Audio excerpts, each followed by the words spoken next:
এবছর এইচএসসি ও সমমান পরীক্ষার ফলাফলে বড় ধস নেমেছে। পাশের হার কমেছে প্রায় 20%, যা গত 5 বছরের মধ্যে সবচেয়ে কম। শিক্ষা বোর্ড বলছে পূর্ণ সিলেবাস ও কঠোর মূল্যায়নের কারণে এমন ফল। তবে শিক্ষাবিদরা দেখছেন মৌলিক জ্ঞান ও অধ্যয়নের অভ্যাসে ঘাটতি। 2025 সালের এইচএসসি ও সমমান পরীক্ষার ফলাফলে গত 5 বছরের মধ্যে সবচেয়ে কম পাশের হার।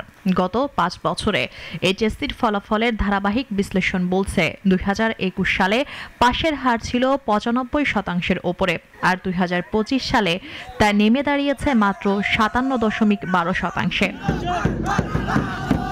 পূর্ণ সিলেবাসে ফেরা, কঠোর মূল্যায়ন ও নমনীয় পরীক্ষা ব্যবস্থার অবসান এই ফলাফলের প্রধান কারণ বলে ধারণা করছেন সংশ্লিষ্টরা।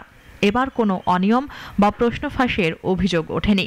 মূল্যায়নে নির্ভুলতা নিশ্চিত করতে পরীক্ষকদের বিশেষ প্রশিক্ষণ দেওয়া হয়েছে। করোনাকালে সংক্ষিপ্ত সিলেবাস, কোচিং নির্ভর পড়াশোনা আর ভিডিও ক্লাসের উপর নির্ভরতা শিক্ষার্থীদেরকে মূল পাঠ্যাভ্যাস থেকে দূরে সরিয়ে দিয়েছে। প্রভাব রয়েছে জুলাই আন্দোলনেরও।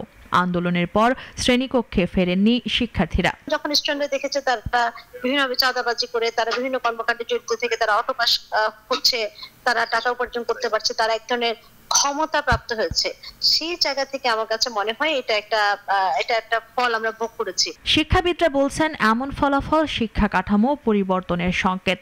গোটা ব্যবস্থাকে শিক্ষার্থী কেন্দ্রিক না করা পর্যন্ত ফলাফলের এই ধারা বদলাবে না। শিক্ষক শিক্ষার্থী উভয়কেই পড়ার টেবিলে ফিরিয়ে আনতে হবে।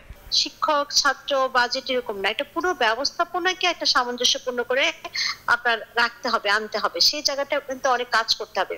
এই কাজের মধ্যে আপনার শিক্ষকদের দাবি দেওয়া বলেন, ছাত্রদের অসন্তুষ্ট বলেন, শিক্ষা প্রতিষ্ঠান বলেন, বাজেট বলেন, সবকিছুই কিন্তু আমরা কোচিং সেন্টার থেকে শুরু করে সবকিছু একসাথে কাজ করতে। বিশেষজ্ঞরা মনে করেন শিক্ষার্থীদের মৌলিক জ্ঞানে ঘাটতি, বিশ্লেষণী দক্ষতার অভাব এবং নিয়মিত পাঠ চর্চার অভ্যাস হারানোর ফলই আজকের এই বাস্তবতা। মুনিয়া জ্যোতি, নাগরিক, ঢাকা।